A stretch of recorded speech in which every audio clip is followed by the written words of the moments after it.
Hello and welcome everybody. This is Sqreen Squad versus MIT here on Heflatv 2. My name is Heflatv and casting with me, at least for game number 1, is Grandis V. The only little problem we got at the moment is that the last player of MIT is not loading in, so we might have to remake the first game. But nevertheless, we are a bit late, 30 minutes actually, but eventually the game started. Like, they just missed the time change. Like, this game was supposed to happen at 18 CET, but yeah, now we have 16 obviously. So yeah, but Shafiq, he pretty much informed his players, just took them a while to get into the lobby, and there we go, he finally loaded in, and let's hop into the draft. Well, it's going to be a little bit hard to talk about a draft that's not actually started yet, as we just loaded into this game. But yeah, I will be casting at least for game 1. I have a couple of things to deal with today. But at least the time change allowed me to co-cast for game 1, so pretty excited. And well, luckily the draft is progressing very quickly, coming out from both of these teams. You can tell the viewers what you get. You have to go to the doctor because of a nasty rash. Yeah, very well. Okay, no, that's not true. I have actually no idea why, but yeah, Grandis has to leave me after game 1. But you didn't say anything started, but look at it, we have the buns. Pretty fast actually. The Batrider Invoker, absolutely standard. The tree, well, just as well, but the Tinker, that's pretty interesting. Because Russian Doro and Tinker, it's not so popular yet. In other scenes we see it a lot more. Yeah, well, I'm already pretty interested about this draft. Sqreen Squad are going to first pick up a Tuskar here. And, well, I'm very interested to see how they utilize it this game, whether that's a support, whether it's mid, and how they're going to use the Snowball. Currently, Snowball's decently good at saving allies against the arrow. I don't know. It's pretty much good against everything. To be honest, the Snowball is one of the most frustrating abilities that came in 6.81. I don't know, it's... because if you don't trigger it, you have like what, about 2 seconds invulnerable, like you're absolutely invulnerable in that time. It's even more than 2 seconds if you, I don't know, trigger on a target that's pretty far away. And also the trajectory of the Snowball, you can't really predict it, especially in a team fight. You're not really sure who is he going for, because like the one who's been targeted should run away, because even the impact does quite a lot of damage, plus everything's being stunned on the way and on the impact. It's a very nasty ability, not to mention, of course, the Warhorse Punch. Still a strong ability, even though it had here and there some slight nerfs, but it is, of course, still a chunk of damage, as well as, of course, a disable. A disable that even goes through BKB. I mean, it's not much. It's like a, I don't know, 1 second stun. If you count it like the flying up and down time till you hit the crown again, it's about 1 second that you're at least locked in place. It's a nice hero after all, but let's see how they utilize it. Yeah, definitely. MIT, in return for this Tuskar, are going to get a Brewmaster and Mirana, so some very high priority heroes in these first 2 picks, and probably ones that they're very comfortable with running. And so, yeah, I'm not sure if really getting this Tusk so early in the draft is going to be towards Sqreen Squad's benefit, but maybe they've been scrimming or something with MIT, and, well, something new to see this game at least. Yep, absolutely. I mean, the Tidehunter, like we saw it so many times in the last couple games, even at the big events, Tidehunter offlane is, I don't know, even quite overplayed at the moment. He's so strong, and to be honest, like, mark my words, everybody out there, I think Tidehunter will get a small adjustment, latest after the TI, because the Anchor Smash, like, providing minus 60% damage, regardless of how many points you got in there, it's, for me, slightly overpowered. Like, in theory, a Tidehunter with a Stout Shield, for example, and just a couple items here and there, he can stack up Ancients, and level 3 you can already start just farming the Ancients. So if your offlane is going horribly, then, yeah, you can just go jungle, you can rotate around, you can go Ancients, whatsoever. It's a really versatile hero since, I don't know, since Ice pretty much introduced that rush the Kraken Shell and go for Anchor Smash only, skip the Gush, etc. But then again, we also see some players, for example, Mouse Sports, they play also still the Anchor Smash Gush build, skipping Kraken Shell. So there's still 2 builds out there in the scene at the moment, but the Kraken Shell Anchor Smash is much more popular though. Yeah, definitely. Currently, MIT don't have a great way to set up the arrow with these next 2 picks, Scarlet Mage and Puck. I'm not sure why they picked the Sqreen Mage so early. Maybe just wanting to make sure that Puck has a good lane in the middle.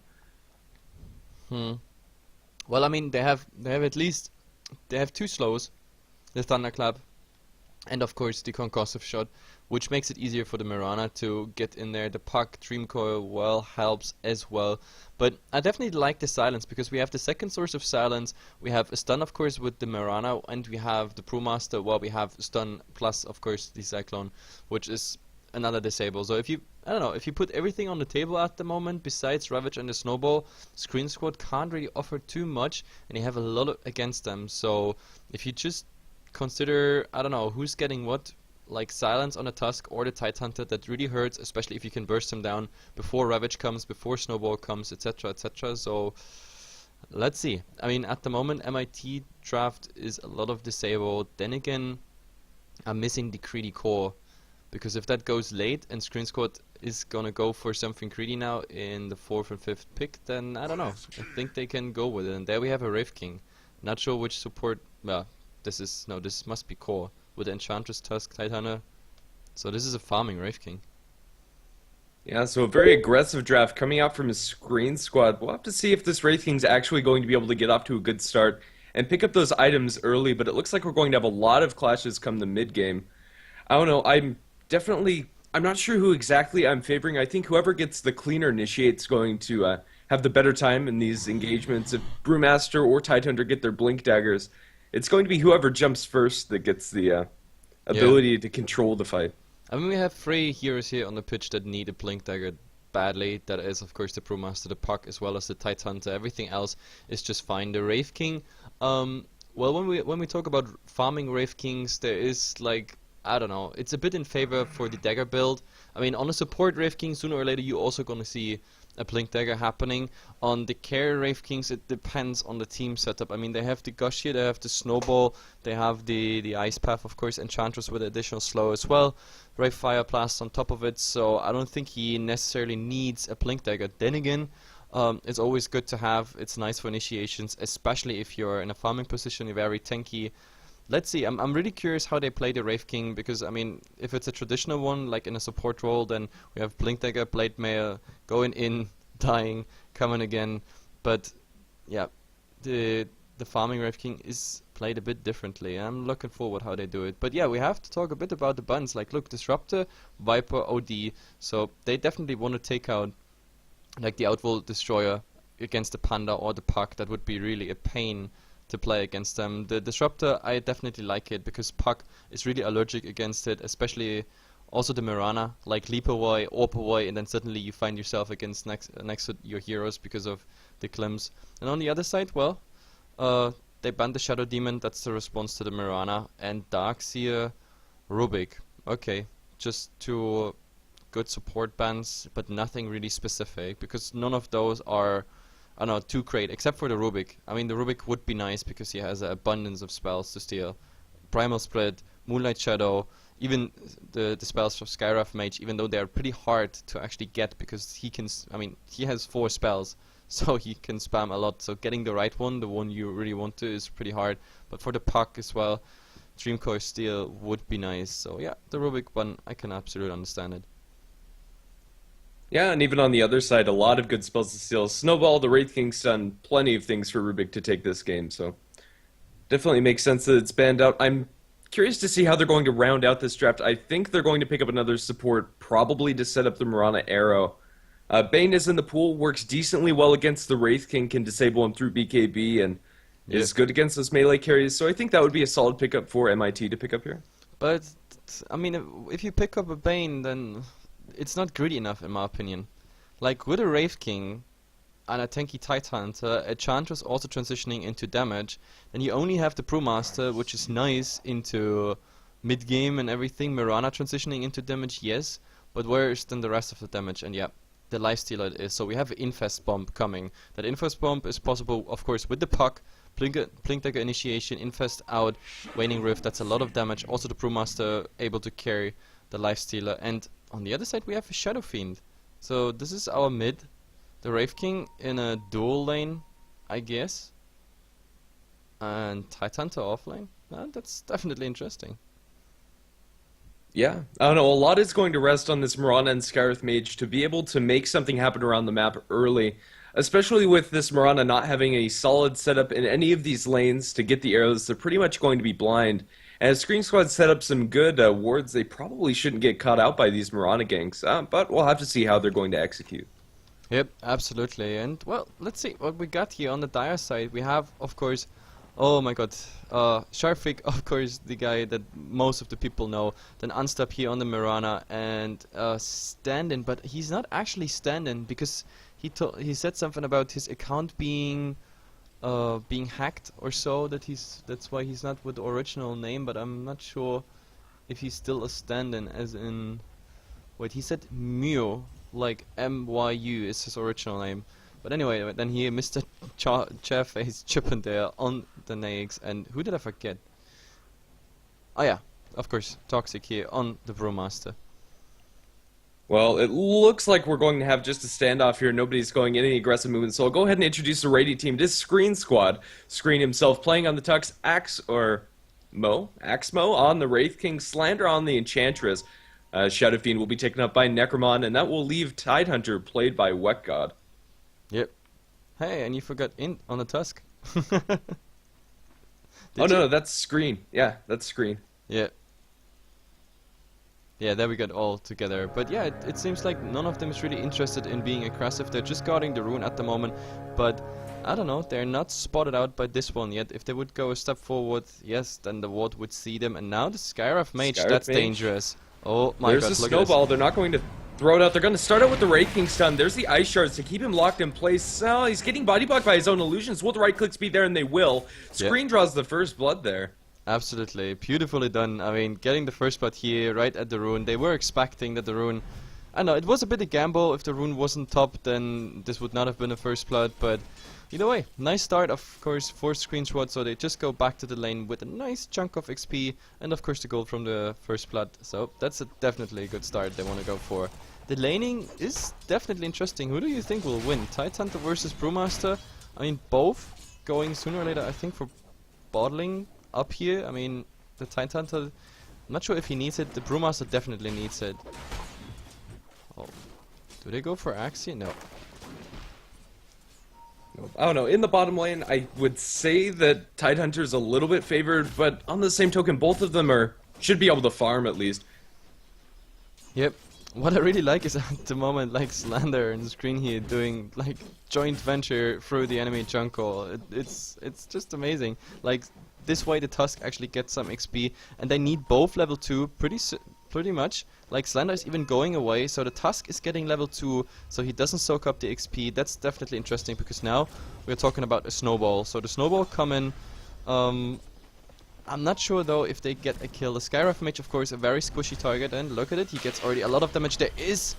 Oh my god, they open on him. He will definitely go down, it looks like, but there's the snowball. 2 are flying, and he still lives. Naix needs to get one more hit, and the Sqreen Mage in the meantime going down. Naix, not enough movement speed to get him down. In the end, Sqreen Squad gets the kill, and the Wraith King, for some miracle reason, still alive. Yeah, I don't know. They just drew enough attention away from Axmo so that he was able to walk off down towards the south. They snowballed in with the Centaur, blocked in the Sqreen Mage with the Ice Shards. There was no way for him to run. If he ran down, he'd get Centaur stunned, and well, a well-executed kill by Sqreen Squad. And this aggressive tri-lane, although not very conventional, is working out for them very well. Yep, absolutely, and this is it's very well played. As I said, like the Enchantress was going away from the creeps they killed in the enemy jungle to get the Tusk, the level 2. If they would not have done that, then like all of them or both of the supports would have been level 1, and this, what we just saw, this nice gank or like nice turnaround actually, would not have been possible. So they're really, yeah, well played, I can say. Yeah, an interesting play coming out from MIT. They're actually going to block up their own jungle, knowing the Enchantress is roaming around there picking up creeps in their own jungle, making sure that she doesn't have access to those large camps. Well, up in top, we are going to have a little bit of a stun. Yeah. He's just spamming it out at the moment, but I mean, he has also... Where's he? Oh, there's a snowball being cast. The Enchantress is inside there, under the tower, the Rage. So this is definitely not enough. The arrow is flying, and the Enchantress is actually getting hit, but no tower aggro. Now they go for the right clicks on the Naix. He's diving into the jungle, and now it's just catch me if you can, but they can't. The Enchantress Oh god, getting so much damage. The tower is actually finishing her off, and now Wraith King being slowed. There's the damage of the Sqreen mage. Now they just need an arrow. The arrow actually misses. This was the shortest range arrow ever. The stick keeping him alive, but does he have another flare? That's the question. No mana, but 70. It's flying. It's flying. Will it be enough? It is enough. Easy kill there on the Sqreen mage. By the Sqreen mage on the Wraith King. In the meantime, Tusk did die to the tower, I believe, so denying the last hit at least from the enemy team, but still a pretty deep dive coming up from Sqreen Squad and was punished by MIT. I would have liked for these supports to rotate towards mid, but speaking of mid rotations, we do have Unstop coming here. Top rune. Necroman, just gonna be denied. Yeah, both. The funny thing is both standing in front of each other and just denying the rune, because both know, like, if you go for it, then you will get damage, maybe even an arrow. So that was, yeah, definitely the best reaction by both of them. Like, let's compare the lanes at the moment, how they go. I mean, in the top lane, of course, it's going just forth and back all the time, but those two lanes that have been only farming, we have here the Tidehunter with a 22 and 5 and the Brewmaster a 14 and 3. So at the moment, the Tidehunter absolutely dominating that lane. The Brewmaster, he didn't go for a bottle. I don't know for what reason, maybe because he was lacking the gold till now. He also never used his ward, for example. The Observer ward still in his inventory, so let's see what's happening with this one. I don't think he needs it, but oh my god, they go for the Tidehunter. Look at it. There's the slow, the silence and everything, and he's definitely dead with that last flare. There we go. Oh, but top action as well. Oh, they're going to throw the net, the wave, the lifesteal. Wow's raged up at Sqreen. It looks like he ate an arrow. Now there's another rage coming out from the lifesteal. Looks like he'll be able to back off. Might be in some trouble. Here comes the snowball from the Tuskar. Will it actually land? Diving down through the tier 2s. He just needs to back off there. He's so low and just gonna die to the tower. That was not a good decision, and this is the downside of the snowball. Once you start it, you can't stop it. That's the biggest problem about the snowball. Well, at least for Sqreen Squad, their two other lanes are doing very well. Tidehunter and Shadow Fiend both farming, and well, with all these supports committed to the top lane, Necroman's pretty much had a free lane to do with what he pleases here. But still, giving up so many kills up there for Sqreen Squad, definitely not a good thing for them. Yeah, but the puck didn't do that bad. I mean, like, for the fact that he was just rotating and missing out 1 or 2 creep waves here. I mean, the Shadow Fiend is 29 and 10. I don't know if he actually used his side cams. There's unfortunately golems, but oh, do they want to go in the mid here? No, this is just some harass. There is actually a gush on the Sqreen mage, but in the end, it's just a bit harassed forth and back. But yeah, the puck didn't do that bad. Like 22 and 4, now 25 soon.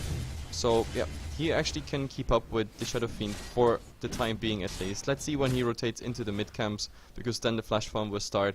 No one stacked for him though, he has to do it on his own.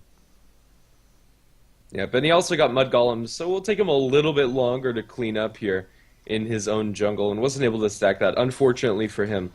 And also, one of the other downsides of having your supports go into the aggressive tri-lane, your jungle is less easily abused.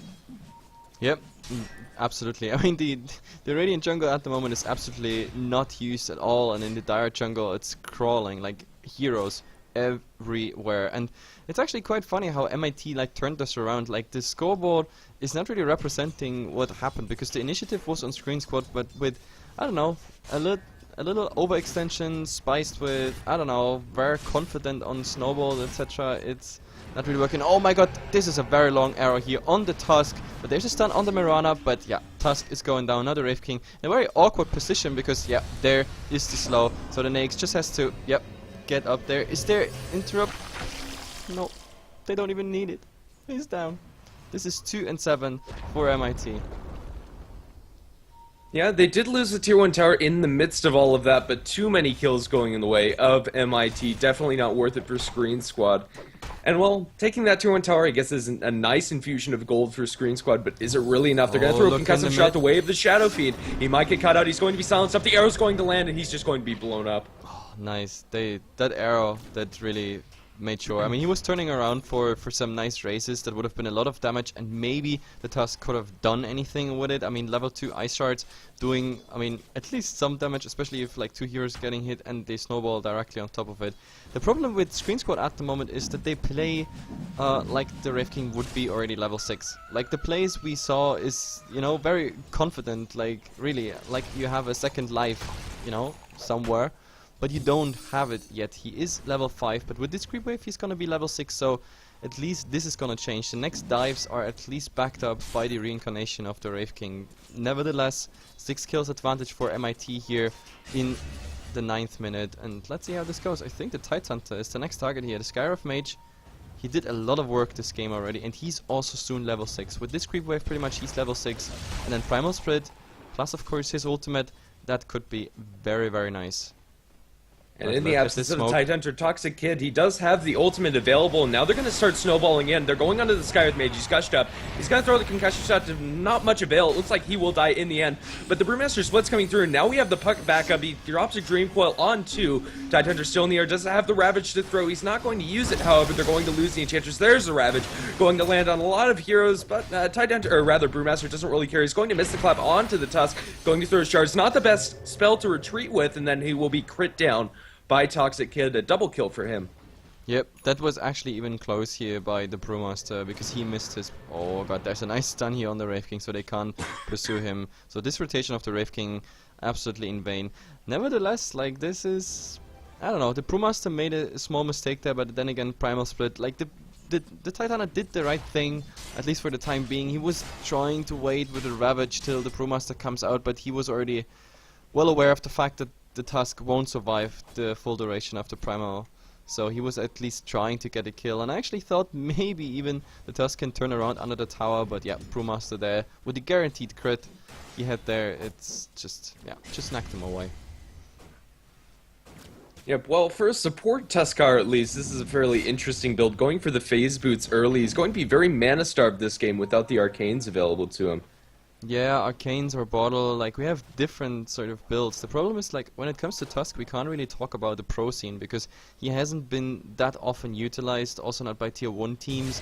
Oh, do we have a go here? No, actually Toxic just getting stunned up, and the Wraith King not too bothered about it. He knows he has pretty much a free Aegis for him, but the puck is there, so they might actually to bring him down, and it's definitely worth it. I mean, the first ultimate is a 260-second cooldown, so if you get it down, then you can actually rely on just counting down the time, and most people of course do that. They count down all the cooldowns, so they know exactly when is Wraith King ultimate up, so they can kill him. Well, Wraith King does have a lot of support inbound. They've only left the Shadow Fiend in mid to continue farming. It looks like we might have an engagement on bottom, or at least a push coming out from Sqreen squad. Yeah, it looks like it, but I don't know, against the Orb is only level 2, because the puck went for Waning Rift build, which is pretty interesting. But now, let's see, there's some fake casts, but the Brewmaster is here going comes in. the snowball. There's the Brewmaster ultimate split. They're going to get a Dream Coil onto 3. They throw the Tidehunter in the air. He doesn't have Ravage available, and they're going to be able to clean up the Tusk. Now here comes the Life Stealer. He's trying to get some cleanup, and with the Mystic Flare, they'll be able to get the first life off of the Wraith King, and now Wet God in a very difficult position, going to be boulder tossed, and will be brought down eventually. One more odd attack from Sqreen Mage. Will they be able to clean anybody else up? I don't think so. Looks like they'll just be able to back off. Yeah, that's the biggest problem. I mean, all of MIT rotated there, and the Ravage was available and everything, but there's no point. Like, they have 2 heroes. MIT has 2 heroes that just don't care about the Ravage. Like, as soon as you see the Ravage cast, like, you have to phase shift, and the Primal Split doesn't care at all about the Ravage. So, yep, the initiation just beautifully done, and the Tidehunter just not tanky enough to actually outlast this. Oh, they're TPing back in. The Tidehunter is going to be silenced immediately, though. No Ravage here, and, well, looks like that's going to be that. He got instant double silenced. Like, he had even 3 funny faces above his head there. Like, this was the Waning Rift, of course, plus the Sqreen silence. So, that's the best thing they can do. I said it in the draft, the silence on the Tidehunter is really the best thing they can do. Puck now getting also a regeneration rune, which means he can even come in, spam a bit, orb out, but no, he chooses not to do. I mean, they're fighting well at the moment. 3-12 here in the 12th minute. Looking at the XP, like almost 4k advantage at the moment for MIT. We have, when it comes to gold, it's a bit up and down roller coaster. Actually, it's quite interesting that the Sqreen squad is still quite stable when it comes to gold, because I don't know, if you're 9 kills behind, then 1,500 gold, that's quite decent, but it can be explained by the tier 1 towers. MIT, they don't care about towers that much at the moment, while Sqreen squad already got 3. But as soon as MIT uses this advantage, pushes down the tower, then yeah, the gold will go in their favor pretty fast. Yeah, also Shadow Fiend's been farming extremely fast, 88 CS at 13.5 minutes, and he hasn't been forced to join his teammates in any of these engagements. So that also helps to explain how Sqreen Squad are staying in this, at least as far as gold is concerned. Yep, but the biggest problem I have, like if I compare... Arrow in mid, it's going to land on Axmo. They have the fallout from the puck if they want to go for it. Ice Shards will delay things. Now the snowball, they're going to go in onto Unstop. He's going through the Moonlight Shadow, and do they have detection on the ground? It doesn't look like it. They'll stun him up, but that's going to be it. That's something you definitely need. You need a dust on the tusk. Like if you... Oh, that rhymes. Dust on tusk. Yo. Anyway, but you definitely need something on the tusk there when it comes to detection, because if you're in a snowball, the Nimirana still has time to use that Moonlight Shadow. By the time you arrive with the snowball, they are already invisible, so therefore you definitely need that detection. But what I wanted to say before that nice arrow landed in the mid, when I compare the cores here of the two teams, the biggest problem I have is the Shadow Fiend is going here for a BKB rush, which he is quite successful with, but nevertheless, Ogre Club, Mithril Hammer, and look on the Lifestealer. He farmed very well. He has a Hand of Midas. It came out pretty early after they had a bumpy start in the top lane, but still, like his Midas rolling and no Midas rolling on the other side, a kill advantage. Like MIT is just, I don't know. They can put everything on the later bank pretty much. Like say, in 10 minutes they're ready to fight, and then they will spiral out of control, getting the towers, tower gold, etc., etc. The Midas is rolling. I don't think Sqreen Squad can do much against it, especially without a Midas on the Shadow Fiend. Yeah, definitely. One of the biggest benefits of having that life steal is having the built-in BKB, especially against teams with a Tidehunter and that are so reliant on their magical damage in these team fights, or at least the lockdown that provides. They do have the Requiem of Souls to help control up the life steal a little bit with the damage reduction as well as the slow, but yeah, Impending Doom on the Tusk. There's the Infest Bomb. We've been talking about it. There's the slow, there's the silence, double silence even, and look at this. The Lifestealer wasn't even really needed for right clicks, like just the magical damage. It's nothing you can do. You're slowed, you're silenced, and all the magical bursts coming there. Infest Bomb. He didn't even have to use the ultimate there, the Skyrev Mage. Very efficient kills, very easy kills. The Lifestealer just spends like a couple seconds in, I don't know, in the intestines of Sharpfik here. They get a fast kill and he goes back to farm. So MIT, very efficient when it comes to using their time and their map presence, pretty much. I don't know, something we haven't talked about just yet. Looks like we might have a little bit of action mid, or, well, a little bit of downtime, excuse me. Rather, Axmo went for a very late hand of Midas, trying to counteract the Lifestealer's Midas, and also trying to get his level 16 online as fast as possible. The Midas was picked out at about 14 minutes, so Sqreen Squad trying their best to keep in this game, and that's one of the big issues that I have with Wraith King run as a core. He needs to get snowball and get kills early so he can get the experience, and, well, without that Blink Dagger, it's very hard. In bottom lane, we might... bottom here, but this is maybe not such a good idea. Primal Split is available. With Moonlight Shadow is actually used, there is the stun, but again, they have no detection. They have, again, no detection. This is the second time where a potential kill is not happening, but an arrow is flying. It's not gonna find anything. But now they're, like, boxed in. Moonlight Shadow, well, just fading, but nevertheless, there's 4, 5 actually. And they're pretty much surrounded. Their tier 1 tower also not having too much HP. Let's see. With a nice arrow, with a nice initiation, this could be really, really bad. But I think they take another path here. Because the Lifestealer, quite comfortable again here in the stomach of the little puck. And they go for the Shadow Fiend, I guess is the target. But the BKB is ready if he wants to. Not going to be needed. They're just going to jump straight onto him and blow him up. Didn't use that 10-second BKB. Probably not worth it. Would have died anyway. Unfortunate for the Shadow Fiend there that he got caught out. Everybody was missing. They just don't have very good ward coverage around the map, especially in their own jungle. Yeah, when it comes to their own jungle, like everything that transitions from bot lane into a jungle into mid, like they won't see it. And since they had to be passive around their tier 1 tower, nobody scouted it out. So easy kill on the only core that's actually, oh god, we have a fight here on the bottom lane. This time successful though. The Tusk getting the Mirana and Wraith King finishing off the Sqreen Mage. So at least they make something worth. MIT in the meantime, they try to trade at least a tower. Oh, there's the Primal Split. Now they go on the Enchantress. That's the right target to focus. But can she actually make it away? Nature Attendant's healing her for a couple more seconds. The Tide Hunter is now being there. Do they want to go for the Panda? That's the question. There is the Bolotus. And yeah, Panda is making his way out pretty fast. He can blink, but maybe the Tusk is... No, he's blinking to the side. Looking for the ice shards. Maybe they're gonna find him. Dagger, of course, still on cooldown. The ice shards, oh, just a tiny bit too short. So yeah, Brewmaster will make it out. I hope. Shadow Fiend, nah, it's not close enough. Yeah, well, it was hopeful for Brewmaster to go for that kill on the Enchantress with the points up into untouchable 2 at the moment. That Fire Panda couldn't get the right clicks they need to get the kill, and while healing up, yeah, there was just no way that he could control up the Enchantress enough. Yeah, it was actually quite interesting because 3 heroes of MIT, they backed off there while Panda just stayed around using his Primal Split. So I don't know if he didn't get the memo of the team to like retreat, or if he was like, hey guys, you know what, I just used my Primal Split, annoyed him a bit in the mid, and that's pretty much it. Yeah, well, Sqreen Mage going to drop an aggressive ward, or several aggressive wards, inside the enemy jungle. Trying to spot out their rotations. They're TPing back to this tier 1 tower. They do have the Tuskar, but he's very low on mana. He might just die here. He does get the deny on the tower, but he's going to be slowed up by the concussive shot and just blown up by the nukes coming out from Puck and Sqreen Mage. Yep, he gave his life for this tower deny. I mean, you can argue if that's worth it, but in the meantime, there's another deny now here by Necroman in the mid. So 2 towers denied. I've been talking about it as soon as MIT starts to take towers and everything, but now the second tower being denied. Let's see how this actually goes in the Goldcraft, and look at this.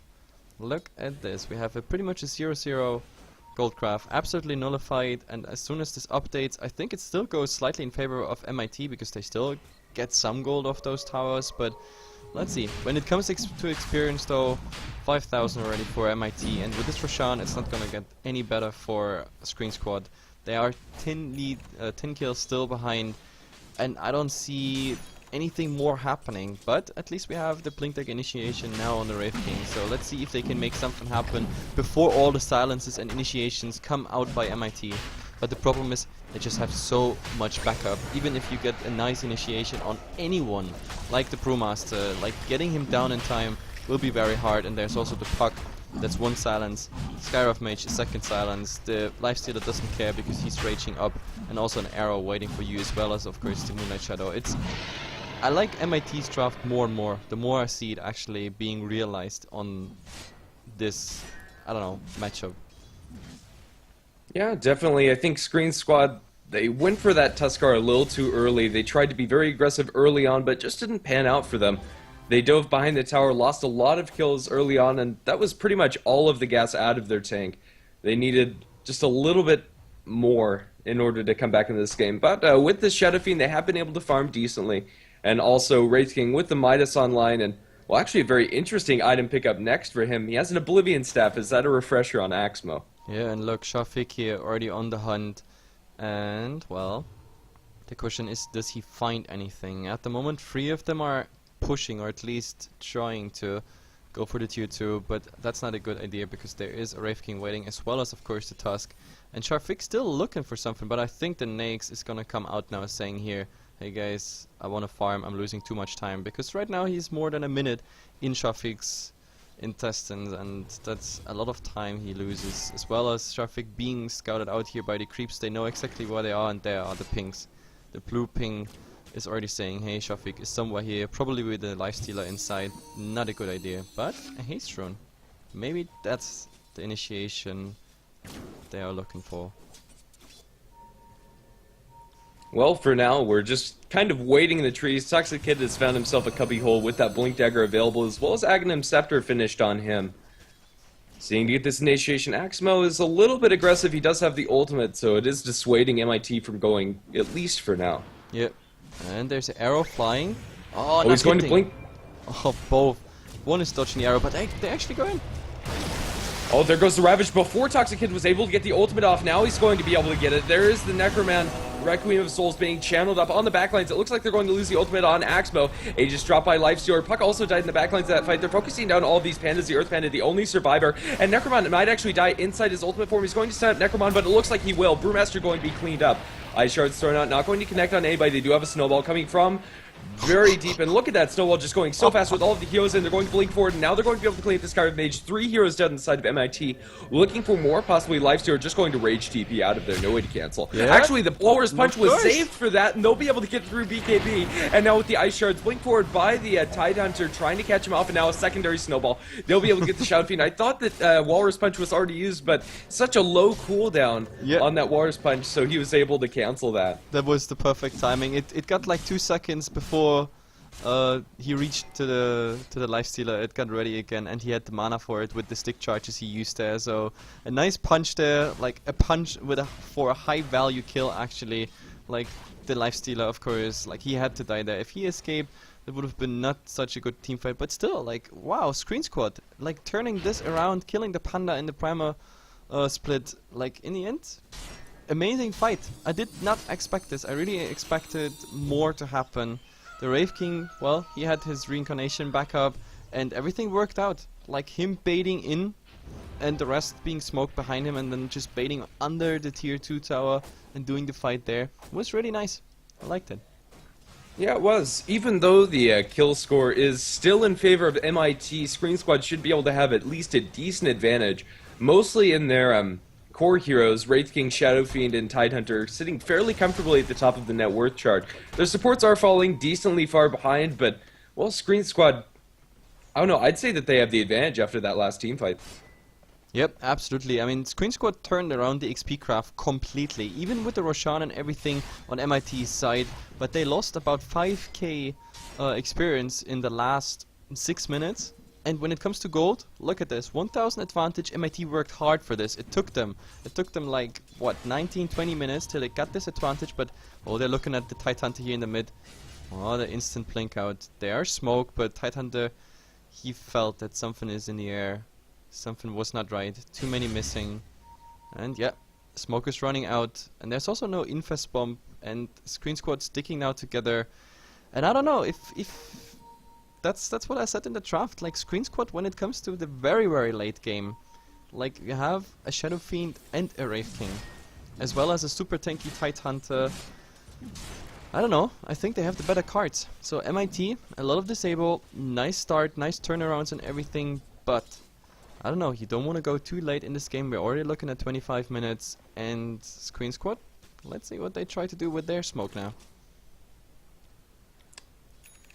Well, we'll have to see. They're just waiting. They can't snowball through the smoke. It is going to be popped by the Brewmaster on the high ground. They will be able to back off, but they're going in mid. They're going to be able to stop, unstop, and now with the follow-up gush and the right clicks, they'll be able to get that kill. Ice Shard's not going to connect on anything. It looks like that's going to be the only pickoff here in the mid lane. In the back lines, we do have a Puck trying for a little bit of a wraparound, a very aggressive move coming up from Sharfik, but I think he's just not going to be here for this next fight. Yep, this Orchid of the Wraith King is just amazing. Like, amazing work there, but look at Toxic.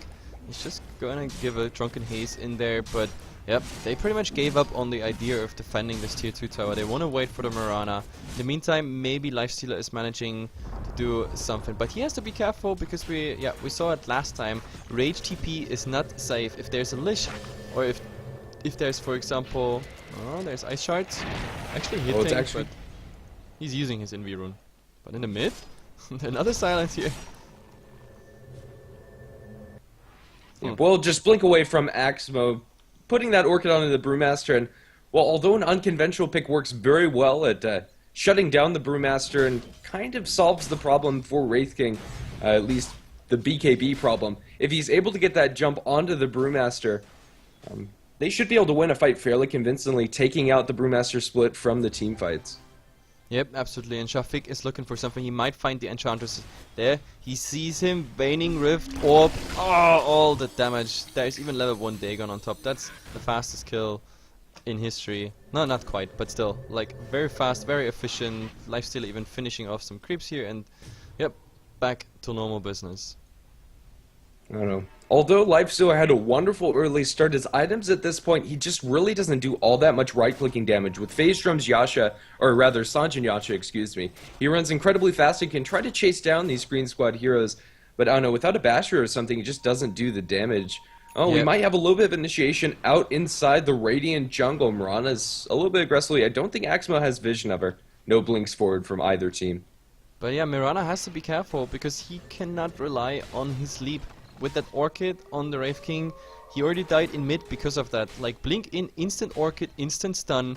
You can't leap away, you can't even disjoint the stun, which you would usually do as a pro player, but yeah. With this Orchid, I like this pickup. It really shows that Sqreen Squad is... Oh my god, there's the arrow. Not connecting. Actually, it is connecting on the Titan in the background.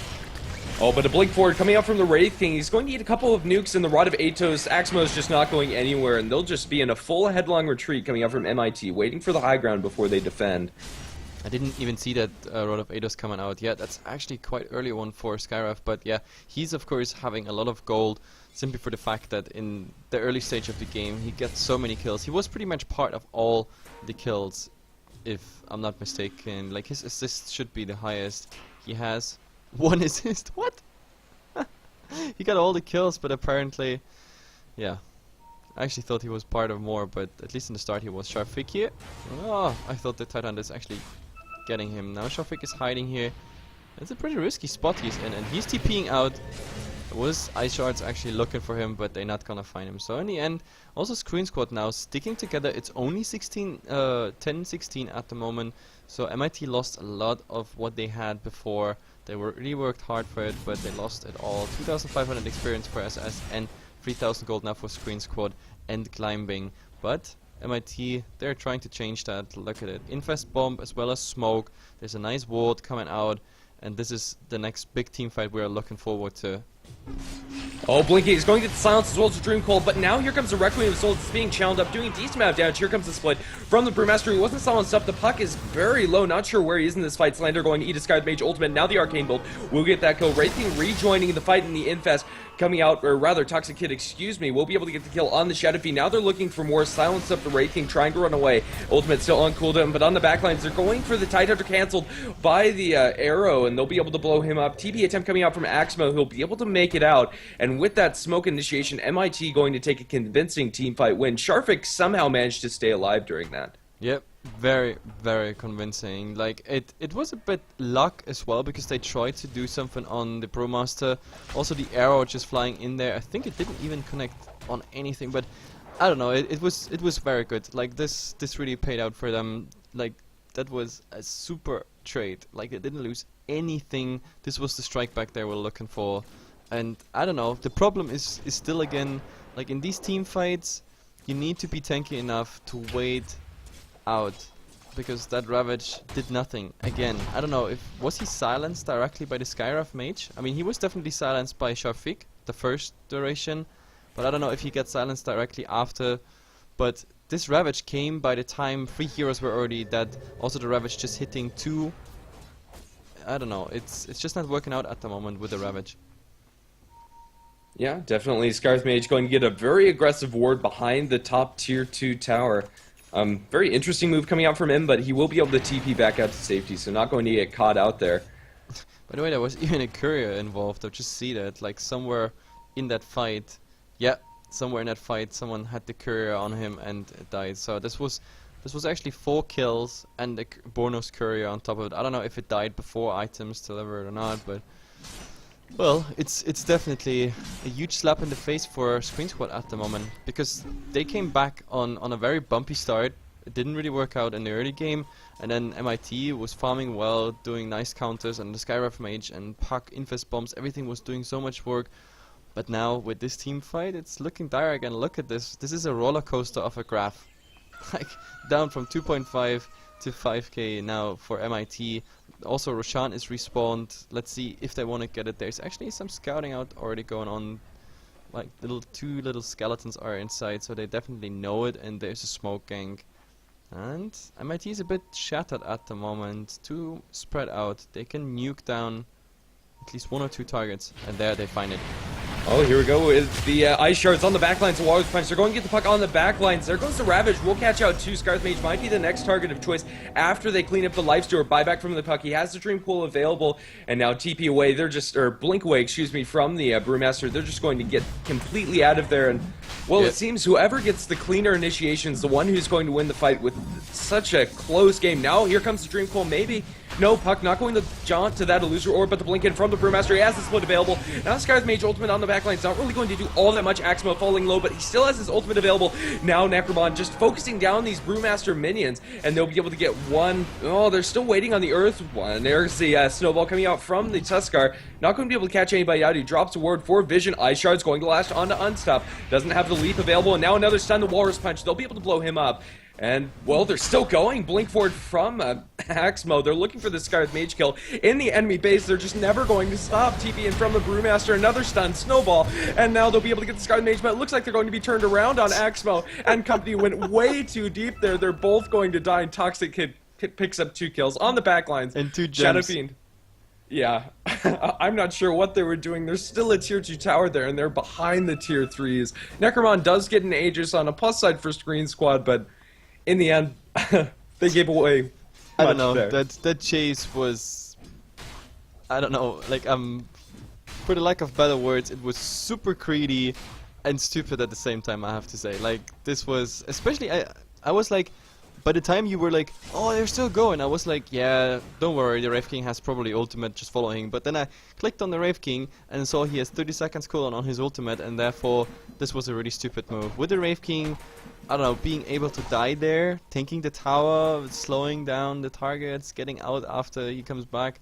But I don't know, giving away these two, at least it kept MIT busy, so the Roshan, of course, in the meantime went down, and Necroman has his Aegis. That's the only upside I can find there.